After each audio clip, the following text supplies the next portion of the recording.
Hi friends, ఈరోజు మా ఇంటికి దగ్గరగా కళ్యాణోత్సవంకి రెడీ చేస్తున్నారండి. శ్రీనివాస్ కళ్యాణోత్సవం జరుగుతుంది. అంటే ఈరోజు కాదు, రేపు మామూలుగా కళ్యాణోత్సవం. ఈరోజంతా కల్చరల్ ప్రోగ్రామ్స్ ఉన్నాయి. చాలా బాగా చేశారు. అది వీడియో తీసాను చూడండి.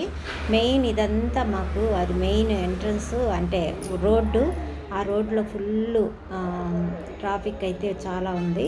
ఫుల్ లైటింగ్స్ అయితే వేసేసారు. ఎంతవరకు ఆ రోడ్డు ఉందో అంతవరకు లైటింగ్లు వేసారు చూడండి. చాలా అందంగా కనపడుతుంది. కన్నుల పండగగా ఉంది చూడండి. వీళ్ళు కూడా మామూలుగా ఇటువంటి అన్ని ఉత్సవాలు అవి ఏమన్నా జరిగితే, మామూలుగా మనకు జాతరలు అవి జరిగితే ఎలాగా వస్తారో బెలూన్స్ వేసుకొని అలాగ వచ్చేసారు. తర్వాత ఇవి ఇక్కడ మెయిన్ ఎంట్రన్స్ అండి. ఇక్కడ చూడండి, సుస్వాగతం అని మనకు కన్నడలో రాసింది, సుస్వాగత అని. తర్వాత శ్రీనివాస కళ్యాణోత్సవం అని రాస్తున్నారు. హెచ్ఎస్ఆర్ లేఅవుట్, బెంగళూరు ఇది. తర్వాత ఇక్కడ మనకు ఈరోజు కళ్యాణోత్సవానికి రెడీ అవుతుంది. అంత బాగా రెడీ చేశారంటే అంత బాగా రెడీ చేస్తున్నారు. చాలా బాగుంది.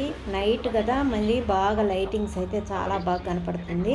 అందుకని నేను ఇప్పుడే వచ్చి చూపిస్తున్నాను. ఇప్పుడు ఇక్కడ కొన్ని ప్రదర్శనలు అయితే జరిగాయండి.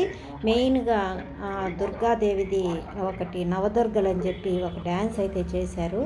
అదిరిపోయింది. ఆ డ్యాన్స్ ఇప్పుడు పెడుతూ ఉన్నాను చూడండి. ఆ డ్యాన్స్ చూసి ఆనందించండి. నాకు ఒక లైక్, ఒక షేరు, ఒక సబ్స్క్రైబ్ అయితే చేసేసుకోండి. ఎవరైతే సబ్స్క్రైబ్ చేసుకోలేదో వాళ్ళు చేసుకోండి. లైక్ అయితే కొట్టండి, షేర్ చేయండి. తర్వాత ఈ ప్రోగ్రామ్ అంతా చూడండి లాస్ట్ వరకు. ఎంతో చాలా బాగుంటుంది. తప్పకుండా ఆనందించి అందరూ ఆ దేవుని ఆశీస్సులు పొందాలని మనస్ఫూర్తిగా కోరుకుంటున్నాను. కానీ ఇంకా మనకు ఇప్పుడైతే పూజ అయితే పెట్టడం లేదు నేను. ఎందుకంటే పూజ మీకు రేపు మనకు రేపు ఉందండి శ్రీనివాస కళ్యాణము. అప్పుడు ఆ పూజ కూడా పెడతాను. తప్పకుండా చూడండి. ఆ పూజ రేపైతే పెడుతున్నాను. ఇప్పుడు ఓన్లీ డ్యాన్స్, కల్చరల్ ప్రోగ్రామ్స్ ఉన్నాయి. వీళ్ళందరూ కోలాటం చేయడానికి రెడీగా ఉన్నారు. అలాగా నవదుర్గలది ఇప్పుడు మీకు నేను చూపిస్తాను. చూసి ఆనందించండి. ఈ ఫంక్షన్కి అందరూ ఆహ్వానితులేనండి. ఎవరికైనా తెలిస్తే మాత్రం ఇది షేర్ చేయండి. ఇక్కడ అందరు రావచ్చు. రేపు పూజ అయితే చాలా బాగుంది. అందరూ తప్పకుండా రండి. చాలా బాగుంటుంది పూజ.